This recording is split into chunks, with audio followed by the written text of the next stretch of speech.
الحمد لله وكفى والصلاة والسلام على سيد الرسل وخاتم الأنبياء وعلى آله وأصحابه الذين أوفوا عهدا الذين هم خلاصة العرب الأربع وخير الخلائق بعد الأنبياء. أما بعد فأعوذ بالله من الشيطان الرجيم. بسم الله الرحمن الرحيم. إنا أعطيناك الكوثر فصل لربك وانحر إن شانئك هو الأبتر. قال النبي صلى الله عليه وسلم: من وجد سعة لأن يضحي فلم يضحي فلا يحجر مصلانا. صدق الله العظيم وصدق رسوله النبي الأمي الكريم ونحن على ذلك لمن الشاهدين والشاكرين والحمد لله رب العالمين. آخری پارہ سورہ الکوثر آپ کے سامنے تلاوت کی ہے اور جناب نبی پاک صلی اللہ علیہ وسلم کا ایک فرمان تلاوت کیا ہے جس کو امام ابو داود نے روایت کیا ہے. سورہ الکوثر کا ترجمہ یہ ہے، اللہ رب العزت فرماتے ہیں: انا اعطیناک الکوثر، اے نبی ہم نے آپ کو کوثر عطا کیا. اس میں حوض کوثر بھی مراد ہے اور الکوثر خیر کثیر کے معنی میں بھی آتا ہے کہ اے نبی ہم نے آپ کو خوب سے خوب خیر کثیر عطا کیا ہے. لہذا اتنے بڑے جو آپ کو انعامات دیے گئے، حوض کوثر دیا جائے گا جو آپ امتیوں کو حوض کوثر کا پانی پلائیں گے اور جس کو پلایا جائے گا اس کی شفاعت یقینی ہوگی. اور اسی حوض کوثر پر آپ اپنے امتیوں کو پہچان بھی لیں گے اور بعض لوگ قریب آئیں گے تو فرشتے ان کو دور کر دیں گے. آپ فرمائیں گے کہ یہ تو میرے امتی ہیں، ان کو آنے دو. تو فرشتے بتائیں گے کہ حضرت انہوں نے آپ کے دین میں نئی نئی باتیں ایجاد کر دی تھی، ہیں تو آپ کے امتی لیکن اسلامی تعلیمات میں انہوں نے اپنی طرف سے نئی باتیں ایجاد کر دی تھی، اس لیے یہ آپ کے دست شفقت سے حوض کوثر کا پانی نہیں پی سکتے. اس کے بعد آپ فرمائیں گے سحقاً سحقاً، یعنی ان کو مجھ سے دور کر دو. اصولی بات ہے، قرآن مجید کی آیت الیوم اکملت لکم دینکم واتممت علیکم نعمتی ورضیت لکم الاسلام دینا.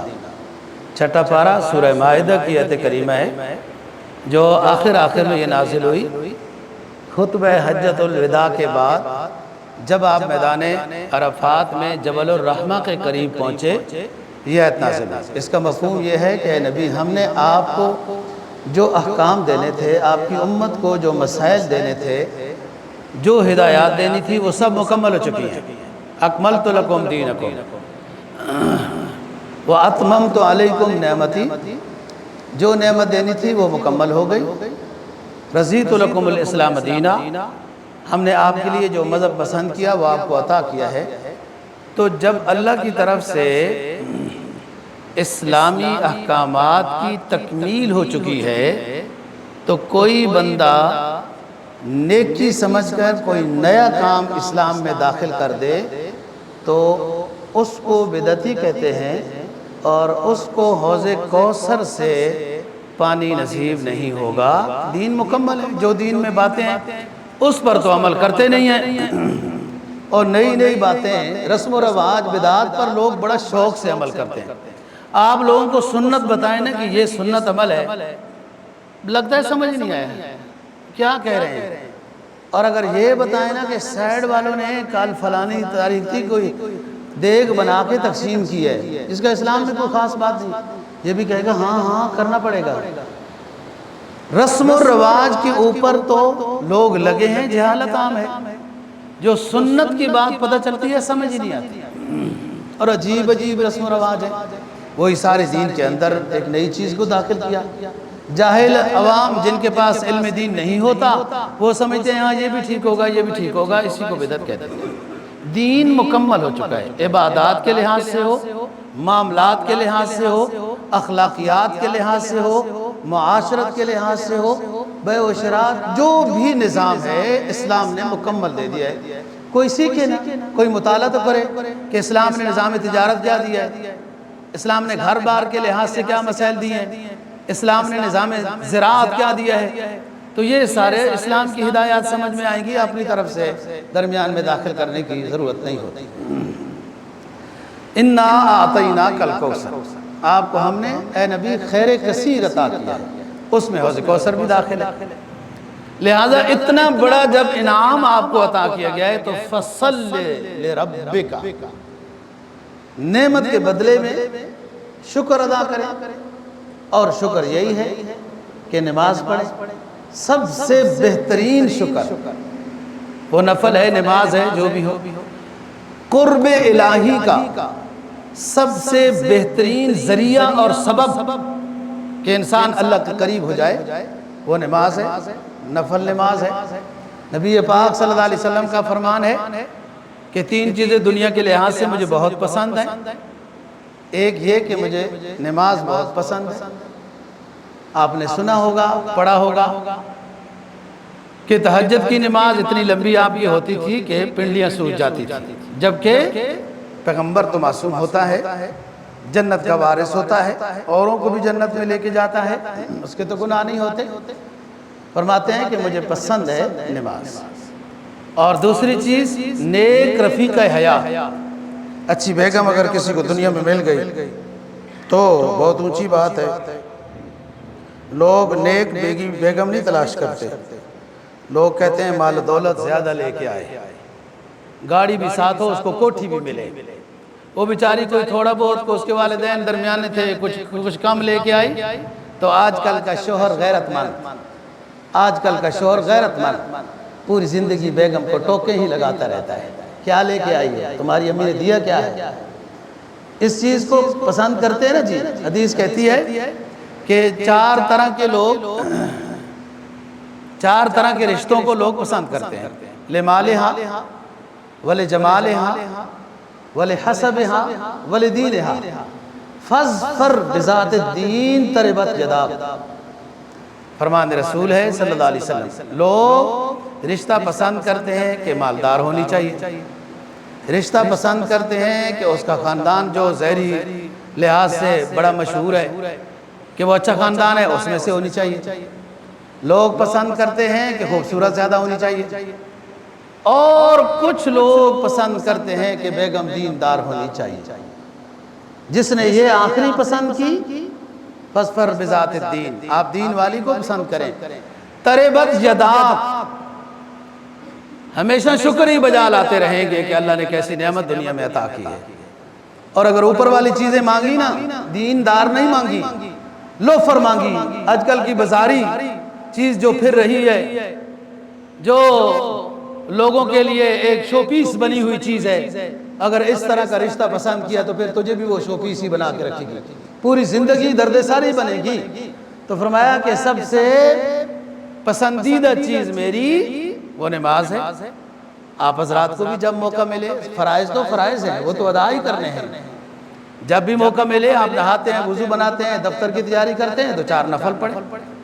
دوسری چیز اللہ سے نیک رفیق حیات مانگنی ہے، اور اگر لے چکے ہو، کر چکے ہو تو اس کی تربیت کریں، اچھی باتیں گھر میں کریں، خود اپنے آپ کو نمونہ بنائیں، جھوٹ نہ بولیں، نماز میں سستی نہ کریں، گندی تصویریں یا فلم یا کیا ہوتا ہے آج کل جو ٹی وی لگے ہوتے ہیں ان چیزوں سے آپ بچیں، گانا بجانا وغیرہ، تلاوت کا معمول کریں، کوئی کتاب گھر میں تھوڑی سی پڑھیں، بہت بڑی نہیں چیز، بہت بڑی نہیں، 1 صفحہ جنتی عورت ایک کتاب ہے، آپ تو اس کا اردو میں ترجمہ ایک صفحہ پڑھیں، جو آپ کے پاس ہے اس کی اچھی اصلاح، عقیدے کے لحاظ سے، عبادات معاملات کے لحاظ سے اس کی اچھی اصلاح کرنا شوہر کے ذمہ ضروری ہے۔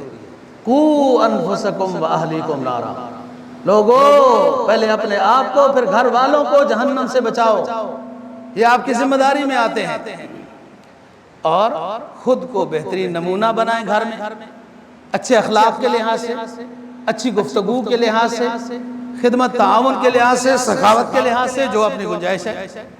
حدیث فرماتی ہے خیرکم خیرکم لأہلہ، تم میں بہترین شخص، تم میں بہترین شخص، تم میں بہترین شخص وہ شخص ہے جو اپنے گھر والوں کے ساتھ اچھا رہتا ہے۔ لوگ دوستوں کے ساتھ تو بڑی خندہ پیشانی کے ساتھ پیش آتے ہیں، ادھر ادھر تو بڑے جناب تبسم ہوتے ہیں، اور گھر میں جا کے شیر بن جاتے ہیں، غصہ کرتے ہیں۔ وہ تو غیر آپ کے نکاح میں ہے، غصہ کریں جو کریں وہ تو رہے گی وہاں پر، یہ کون سی آپ کی بہادری ہے؟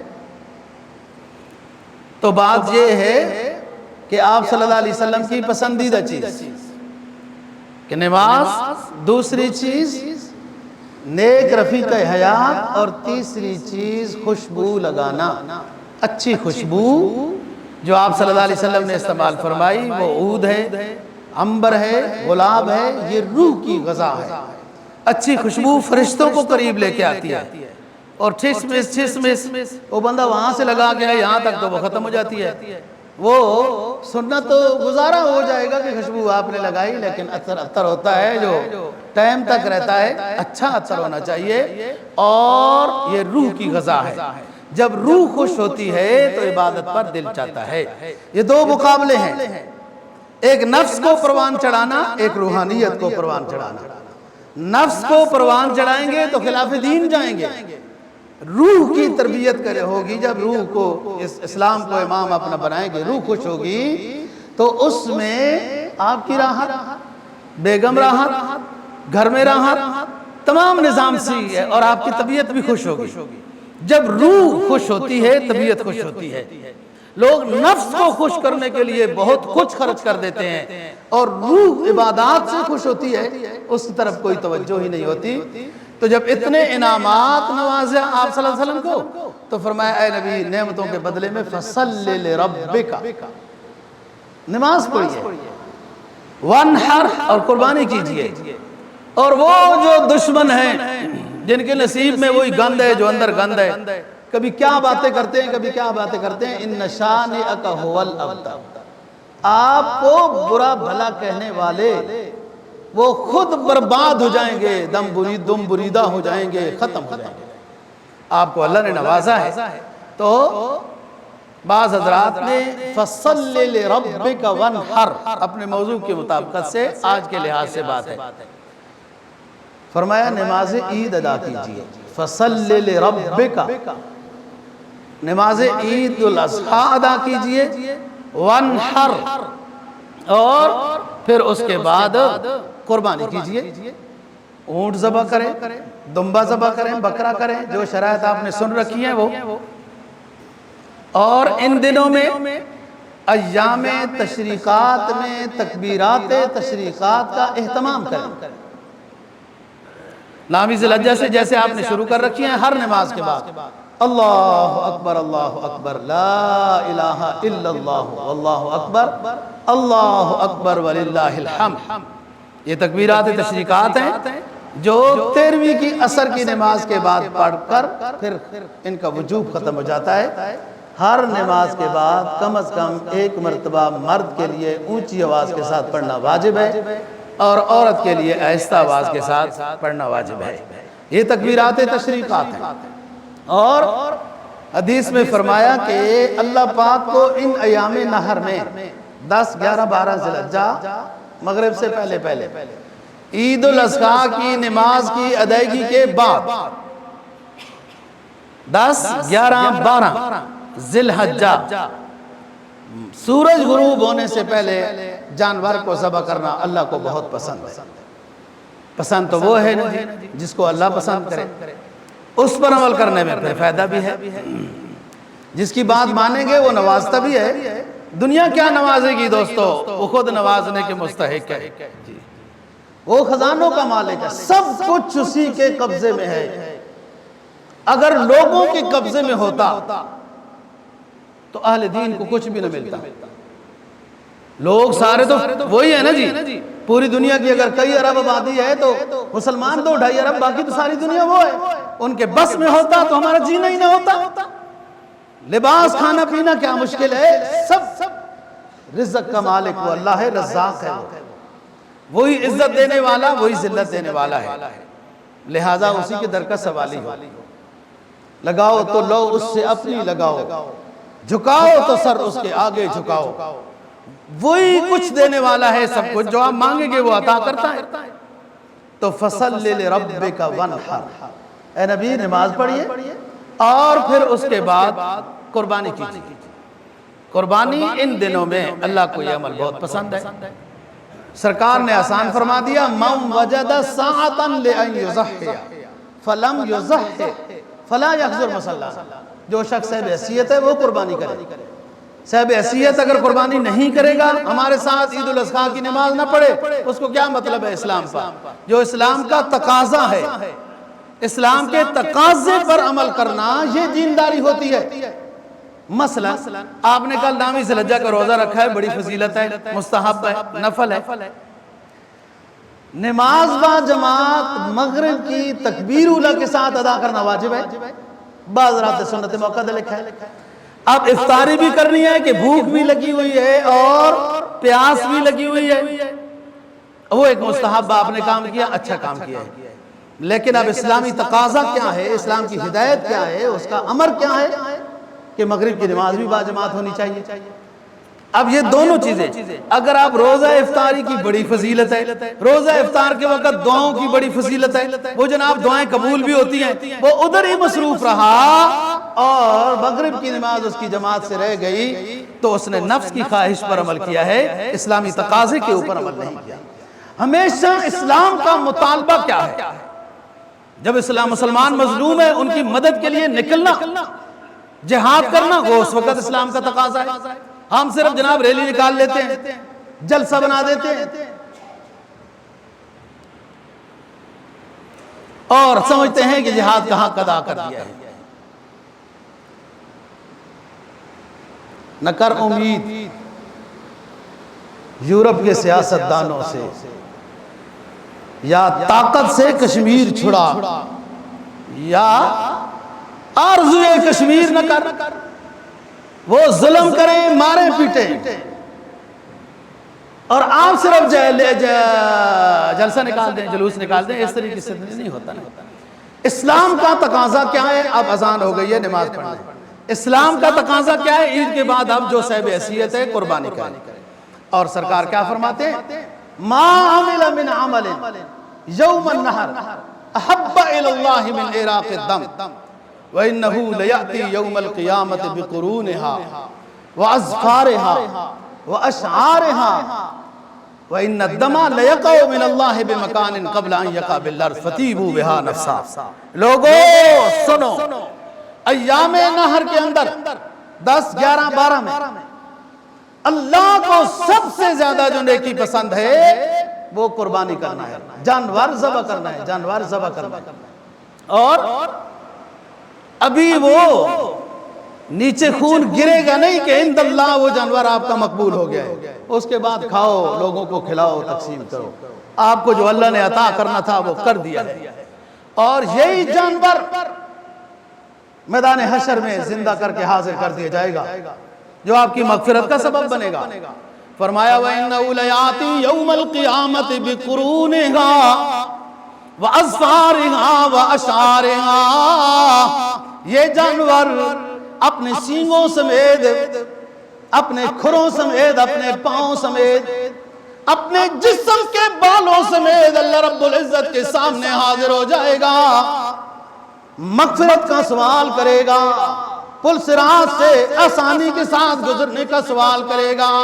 اور عند اللہ، اگر اللہ کی رضا کی خاطر یہ قربانی کی گئی ہے، وہ عند اللہ اتنی مقبول ہے کہ یہی جانور آپ کی مغفرت کا سبب بن جائے گا۔ قرآن کہتا ہے اے لوگو، قربانی کرو، نمازیں پڑھو، صدقہ و خیرات دو، کوئی بھی نیکی کرو، اپنے معبود کو نہ بھولو۔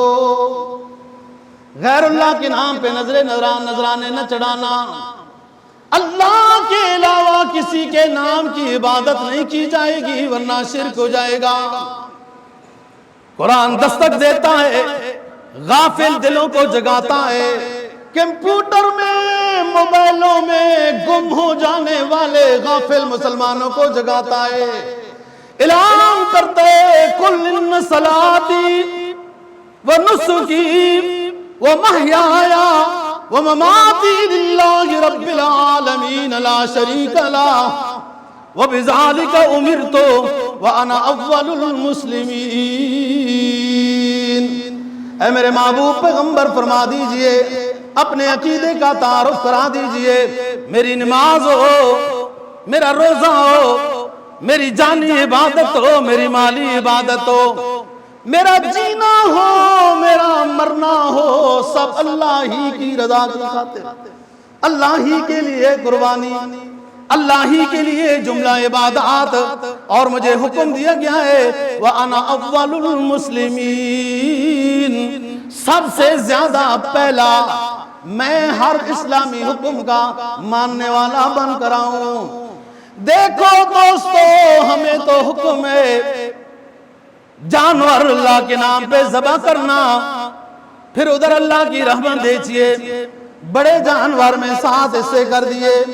آسانی دیکھیے، اگر قدرت کا قادر مطلق کا حکم یہ ہوتا کہ ایک ایک بندے نے ایک ایک جانور قربان کرنا ہے، پھر بھی تو اللہ والے یہ قربانیاں کرتے۔ وہ دیکھو نا، ہمارے آپ کے حبیب خاتم النبیین صلی اللہ علیہ وسلم حج کے موقع پر ایک قربانی واجب ہے جس کو دم شکر کہتے ہیں۔ سرکار دو جہاں صلی اللہ علیہ وسلم نے حج ادا کرنے کے بعد 100 اونٹ ذبح کیے ہیں، 63 خود ہیں، 63 خود ہیں، باقی حضرت علی رضی اللہ تعالیٰ کو حکم دیا کہ آپ ذبح کیجئے۔ 700 اونٹ وہ مشعل راہ، امام ہدا، سید سبل، ہادی کونین، سید دو جہاں صلی اللہ علیہ وسلم 700 قربانیاں کر رہے ہیں۔ واجب تو ایک ہے، اور اللہ رب العزت سے دعائیں کر رہے ہیں اللہ قبول فرما۔ قربانی خوشی سے کرنی ہے، صرف اللہ ہی کی رضا کی خاطر کرنی ہے، اور اللہ کا یہ بھی رحم و کرم ہے کہ صاحب حیثیت پر واجب کی، فرمایا غریب پر واجب نہیں، کرنا چاہے تو بے شک کرے، ثواب ملے گا۔ صاحب حیثیت پر قربانی ہے، خود کھائے، رشتہ داروں کو کھلائے، صلہ رحمی کا ثواب ہے، غرباء کو بھی کھلائے، اور 7 حصے ایک بڑے جانور میں رکھ دیے، یہ اس کا رحم و کرم ہے۔ اور ادھر اوپر جاؤ نظر تاریخ کی طرف، اللہ کا خلیل بات کر رہا ہے اپنے لگتے جگر سے، جو 83 سال کی دعا میں اللہ سے بیٹا مانگا، 83 سال کے بعد اللہ نے بیٹا دیا۔ اب 9-10 سال کا جب ہوا تو اللہ نے خواب میں دکھایا میرا خلیل اپنے بیٹے کو ذبح کر رہا ہے۔ ذرا توجہ سے بات سننا، انی ارا فی المنام انی اذبحک فانظر ماذا تری۔ ذرا توجہ سے بات سننا، ایک علمی نکتہ عرض کر رہا ہوں۔ ابراہیم علیہ السلام نے اپنی خواب بیان کی اپنے بیٹے کے سامنے، اے میرے لگتے جگر، میں آپ کو خواب میں دیکھ رہا ہوں کہ ذبح کر رہا ہوں، بتائیے آپ کی رائے کیا ہے؟ اب ذرا جواب سنیے، بیٹا جواب دیتا ہے فَفْعَلْ مَا تُؤْمَرْ۔ بیٹا ابھی 9-10 سال کا ہے، احکام شریعت کے رموز جانتا ہے، روح جانتا ہے۔ بیٹے نے یہ نہیں کہا میرے ابا جان جو خواب میں بات دیکھی ہے وہ کر گزریے، بیٹے نے یہ بات نہیں کہی۔ بیٹا سمجھتا تھا پیغمبر کو جو وحی آتی ہے وہ اللہ کا حکم ہوتا ہے، بیٹے نے جواب میں کہا فَفَعَلْ مَا تُؤْمَرْ، اے میرے ابا جان جو آپ کو حکم ہوا ربانی اس کو کر گزریے، سَتَجِدُنِي انشاءاللہ من الصابرین۔ یہ اللہ کا رحم و کرم ابراہیم کی امت اور ہماری امت پر شامل حال ہوا۔ فرمایا ذبح کر رہے ہیں، ذبح نہیں ہو رہا، دمہ بھیج دیا اور فرمایا قد صدقت الرؤیا انا کذالک نجزی المحسنین، میرے خلیل خواب سچی ہو گئی، چھری پھرتے دیکھی تھی نہ خواب، ذبح شدہ اپنا بیٹا تو نہیں دیکھا تھا۔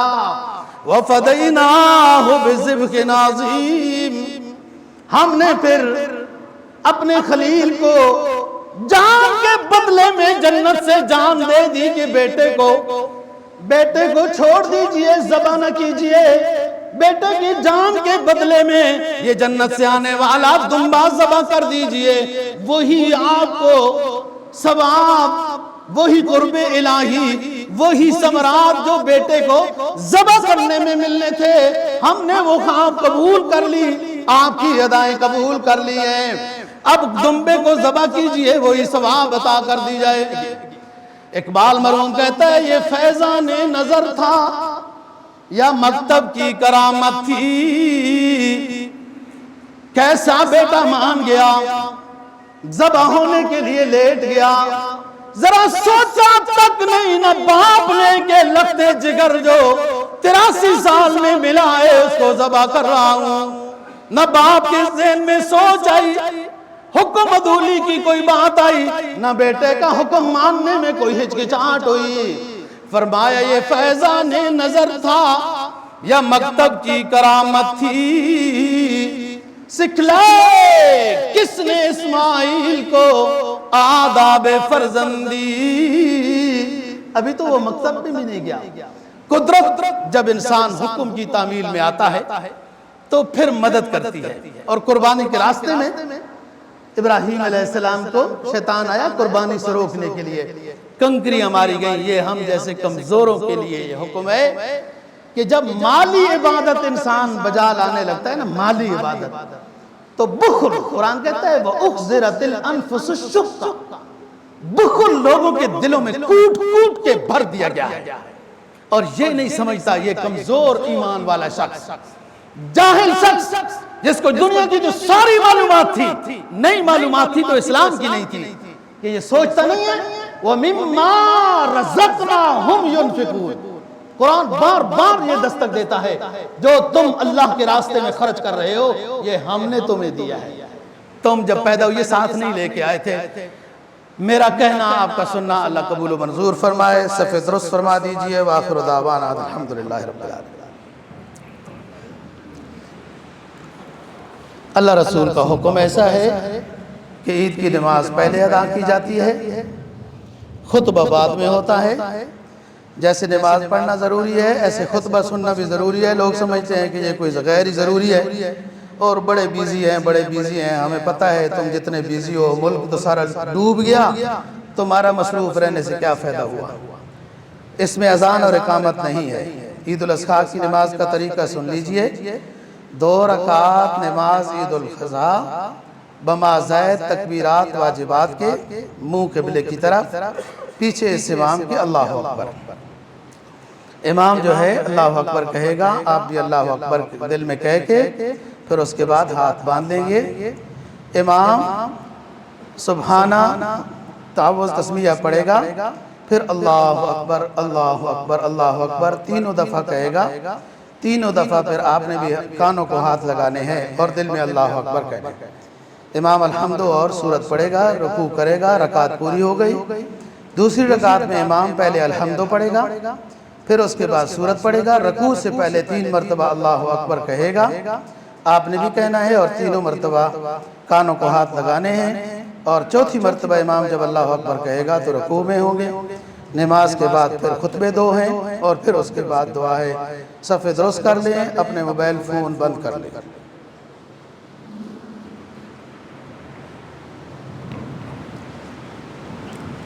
اللہ اکبر۔